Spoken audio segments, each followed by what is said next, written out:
ఒక శ్రమే నీ జీవితంలోనికి వస్తే దేవుడు చూడకుండా, దేవునికి తెలియకుండానే వచ్చేస్తుందా? 3 రకాలుగా శ్రమలు వస్తాయి. ఒకటి, నీ బుద్ధితో నువ్వు తెచ్చుకుంటావు తప్పుడు పనులు చేసి. 2, నిన్ను నిరూపించడానికి, నిన్ను గొప్ప చేసి బంగారంగా మార్చడానికి దేవుడు శ్రమలు అనుమతిస్తాడు. ఓకే. 3వది, నీ చుట్టూండే వారి వల్ల కూడా నీకు శ్రమలు వస్తాయి, బాధలు వస్తాయి. నువ్వు ఎంత బాగున్నా నీ చుట్టూండే నీ ఫ్యామిలీయో, బంధువులో, స్నేహితులు, ఎవరి వల్లనే శ్రమలు వస్తాయి. ఈ 3 రకాల శ్రమలను కూడా ఎదిరించే శక్తి పరిశుద్ధాత్మ దేవుడు నీకు ఇస్తాడు. ఆమేన్. ఎట్లాగిస్తాడంటే, నీవు తెలివి తక్కువగా శ్రమల్లో పడ్డా అది నీకు అనుభవంగా మార్చి నీకు శక్తిగా ఇస్తాడు. మొదటి విషయం.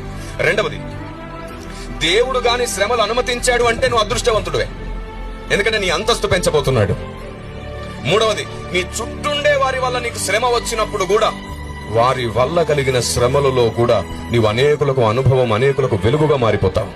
Praise the lord. అక్కడ నీ ప్రేమ పరీక్షించబడుతుంది, అక్కడ నీ ఓర్పు పరీక్షించబడుతుంది, అక్కడ నీ సహనం పరీక్షించబడుతుంది.